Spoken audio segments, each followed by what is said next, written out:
All right, ladies and gentlemen, so we're going to get to Penelope. So Penelope is Odysseus's wife, and in the evening, Penelope interrogates the old beggar. So this is really intense questioning.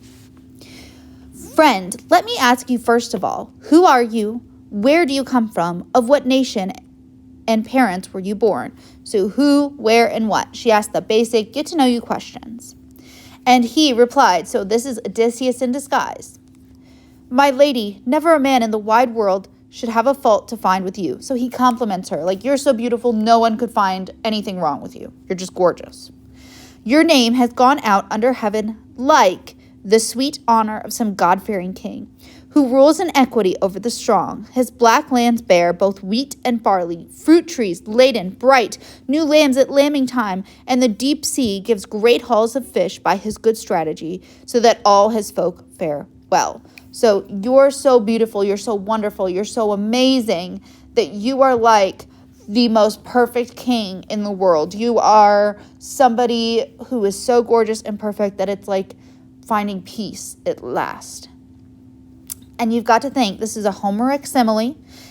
Most of these Greek people in ancient Greece, yes, there were some wars, but most of them had experienced or could picture or knew about a time where there was a lot of peace in their kingdom, where they had a king that was God-fearing, that had successful harvests, that was good at hunting, and everybody got a good share of it.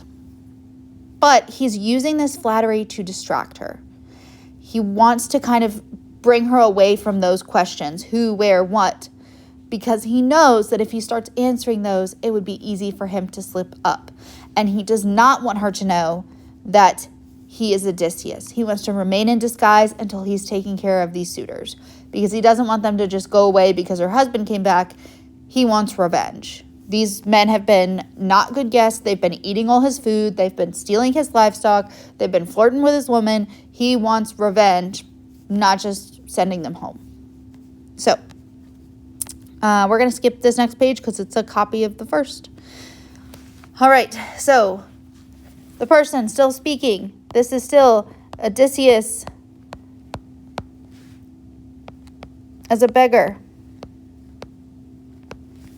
Oh, my dear lady, this being so, let it suffice to ask me of other matters, not my blood, my homeland. So don't ask about me.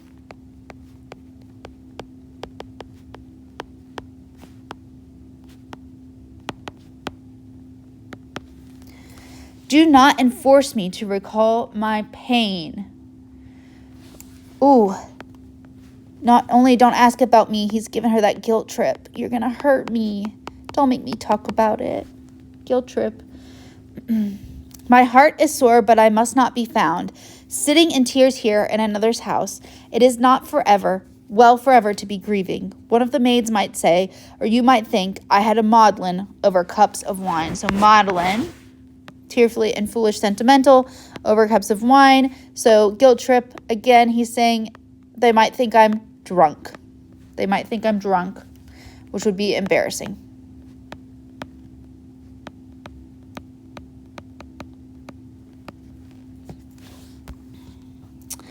And Penelope replied, Stranger, my looks, my face, my carriage were soon lost or faded when Achaeans crossed the sea to Troy, Odysseus, my lord, among the rest.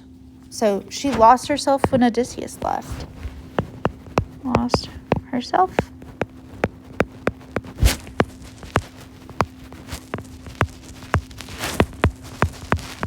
So we can assume that if she feels like she lost herself when Odysseus left, that she did very much love him. If he returned, if he were here to care for me, I might be happily renowned. So that would change everything.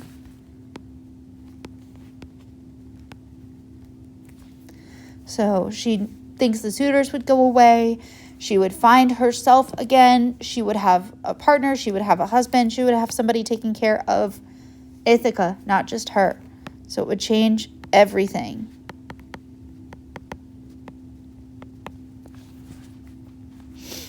All right. But grief instead, heaven sent me years of pain. Sons of the noblest family on the islands, Dilicum, same. Wooded Zacynthus, with native Ithacans are here to court me. They want to date me. So those are all the places the suitors are from. Against my wish. And they consume this house. So she's heartbroken, right? She's heartbroken. This is against her wish. Against her wish. And they consume this house. Can I give proper heed to a guest or suppliant or herald on the realm's affair? So I cannot treat guests. I cannot treat guests because my love is gone. Oh, help if I spelled guest right. Oh. Guest. When my love is gone.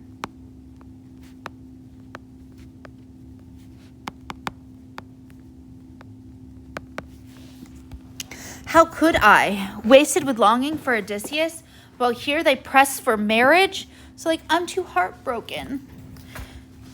Too heartbroken. Ruses served my turn to draw the time out. So, tricks.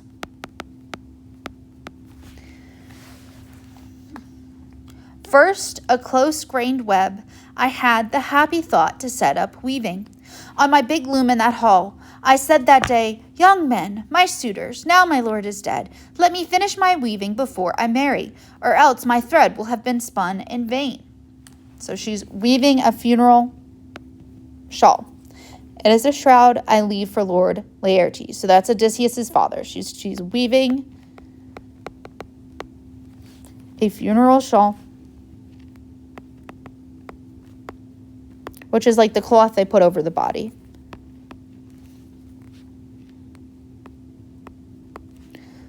For Audie's father.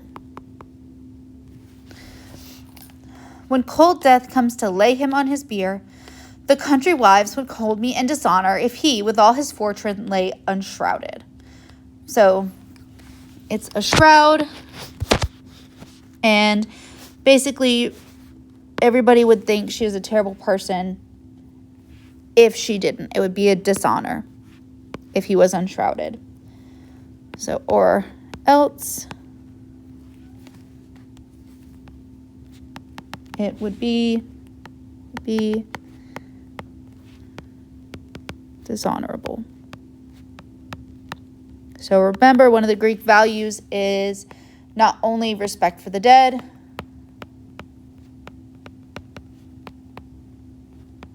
but also family first. And he is family. All right, let's look at our next one. I reached their hearts that way, and they agreed. So she says, let me weave this, then I'll marry.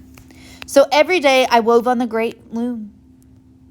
But every night by torchlight, I unwove it. And so for 3 years, I deceived the Achaeans. So, tricks the suitors for 3 years.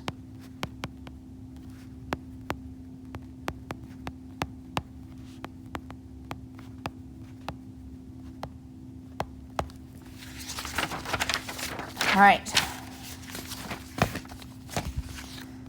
So,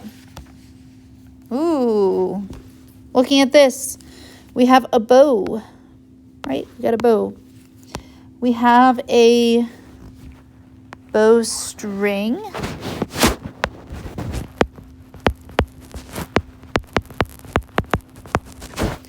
We have the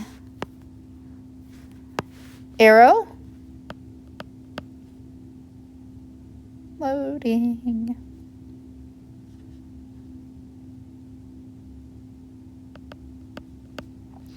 And then we have all the axes. This is going to be her task, her challenge. All right, anyways, let's continue.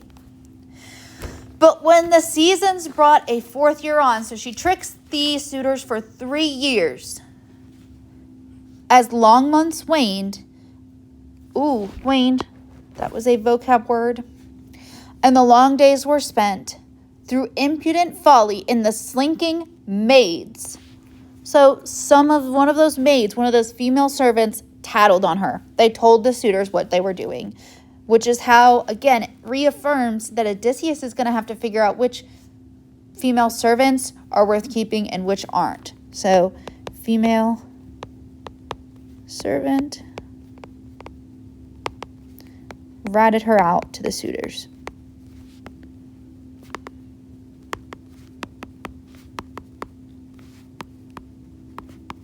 She straight snitched. All right. They caught me. So she got caught. Clambered up to me at night. I had no choice then but to finish it. And now, as matters stand at last, I have no strength left to evade a marriage. So she's saying, I can't avoid or deny it any longer. I'm going to have to marry one of these guys so that the rest of them can leave my house. So, I cannot find any further way. My parents urge it upon me. My son will not stand by while they eat up his property. He comprehends it, being a man full grown, able to oversee the house, the kind of house Zeus would endow with honor. But you too, confide in me. Tell me your ancestry. You were not born of mythic oak or stone. So tell me about you.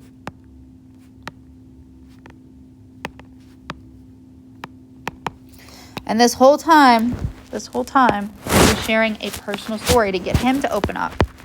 Sharing a personal story.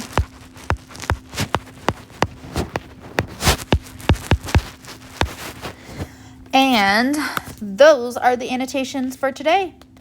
I lied. I'm sorry. Gray box. This gives us context, right? More context. So she just said, tell me about you. Penelope again asked the beggar to tell about himself. He makes up a tale. So he still lies.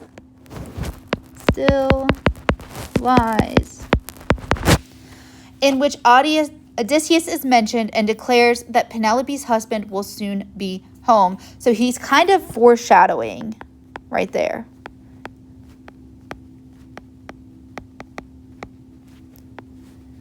He's foreshadowing that for her. Like, don't worry, he's coming home soon.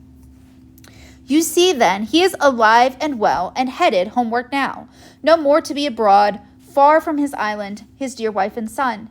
Here is my sworn word for it. So he promises that Odysseus is coming home. Witness this, God of the zenith, noblest of the gods, and Lord Odysseus Hearthfire, now before me, I swear these things shall turn out as I say.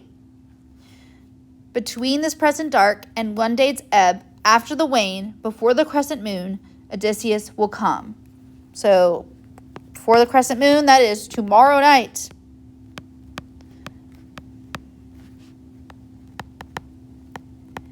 So he's saying Odysseus will return. So he swears Odysseus will return. He even gives us a time, tomorrow night. Now, who is the noblest of gods? It is Zeus. Okay, now we truly are done with annotations for today. Great job, guys.